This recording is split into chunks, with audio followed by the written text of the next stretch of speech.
നോമ്പ് ചിന്ത 18-ാം ദിനം. ഹൃദയവഴി കാൽവരി. തയ്യാറാക്കിയത് ഫാദർ ഡോക്ടർ ജോസഫ് വലിയ വീട്ടിൽ, ഡയറക്ടർ കൃപാസനം. പെരുമാറ്റം തണുത്തുപോയാൽ. സുവിശേഷങ്ങൾ പരിശോധിക്കുമ്പോൾ ക്രിസ്തു അനുഭവത്തിൻ്റെ വ്യത്യസ്ത നിലവാരങ്ങളിൽ ജീവിച്ചവരെ കണ്ടെത്താം.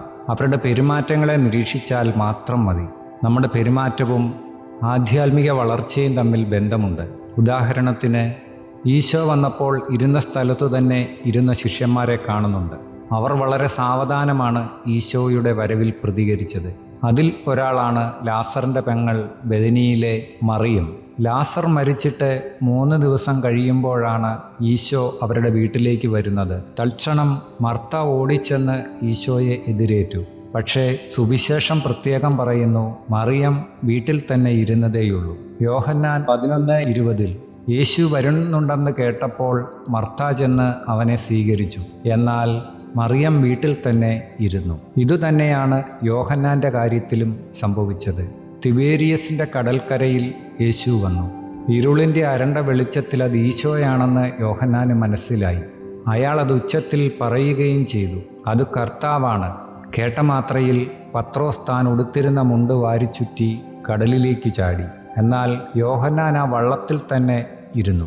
യോഹന്നാൻ്റെ സുവിശേഷം 21-ാം അധ്യായം 7 മുതൽ 8 വരെയുള്ള വാക്യങ്ങളിൽ പറയുന്നു, യേശു സ്നേഹിച്ചിരുന്ന ആ ശിഷ്യൻ പത്രോസിനോട് പറഞ്ഞു, അത് കർത്താവാണ്. അത് കർത്താവാണെന്ന് കേട്ടപ്പോൾ ശിമയോൻ പത്രോസ് താൻ നഗ്നനായിരുന്നതുകൊണ്ട് പുറംകുപ്പായം എടുത്തു ധരിച്ച് കടലിലേക്ക് ചാടി.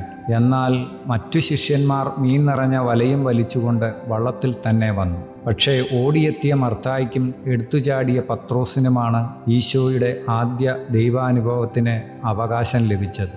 ആത്മീയതയ്ക്ക് അതിൻ്റേതായ ഒരു വേഗമുണ്ട്. നമുക്ക് ഈശോയോടുള്ള സ്നേഹത്തിൽ കലർപ്പ് ഇല്ലെന്നത് മാത്രം പോരാ, പ്രവർത്തനങ്ങളിൽ ഉത്സാഹവും ഉണ്ടാവണം. പ്രതികരണങ്ങളും പെരുമാറ്റങ്ങളും തണുത്തുപോയാൽ ദൈവാനുഭവത്തിലും തണുപ്പുണ്ടാകും.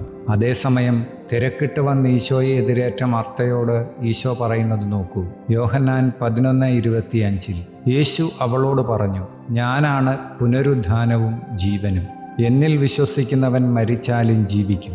കടലിലേക്ക് ചാടി തനിക്കടുത്തേക്ക് ആദ്യമെത്തിയ പത്രോസിനോട് പറയുന്നു, നീ എൻ്റെ കുഞ്ഞാടുകളെ മേയ്ക്കുക. യോഹന്നാൻ 21:15 അവരുടെ പ്രാതൽ കഴിഞ്ഞപ്പോൾ യേശു ശിമയോൻ പത്രോസിനോട് ചോദിച്ചു, യോഹന്നാൻ്റെ പുത്രനായ ശിമയോനെ, നീ ഇവരെക്കാൾ അധികമായി എന്നെ സ്നേഹിക്കുന്നുവോ? അവൻ പറഞ്ഞു, ഉവ്വ് കർത്താവേ, ഞാൻ നിന്നെ സ്നേഹിക്കുന്നുവെന്ന് നീ അറിയുന്നുവല്ലോ. അവൻ പറഞ്ഞു, എൻ്റെ കുഞ്ഞാടുകളെ മേയ്ക്കുക. ലഭിച്ചിട്ടുള്ള ദൗത്യം അതർഹിക്കുന്നതിനേക്കാൾ ചൂടോടെയും ചടുലമായും ചെയ്തു തീർക്കുന്നവർക്കാണ് കർത്താവ് വലിയ ഉത്തരവാദിത്തങ്ങൾ കൊടുക്കുന്നത്. നോമ്പിൽ നമുക്ക് കുറച്ചുകൂടി തീഷ്ണതയുള്ളവരും ദൈവസ്നേഹത്തിലേക്ക് മർത്തയെപ്പോലെയും പത്രോസിനെപ്പോലെയും കുതിക്കുന്നവരുമാകാം. 1 രാജാക്കന്മാർ 19:9 അവൻ അവിടെയൊരു ഗുഹയിൽ വസിച്ചു.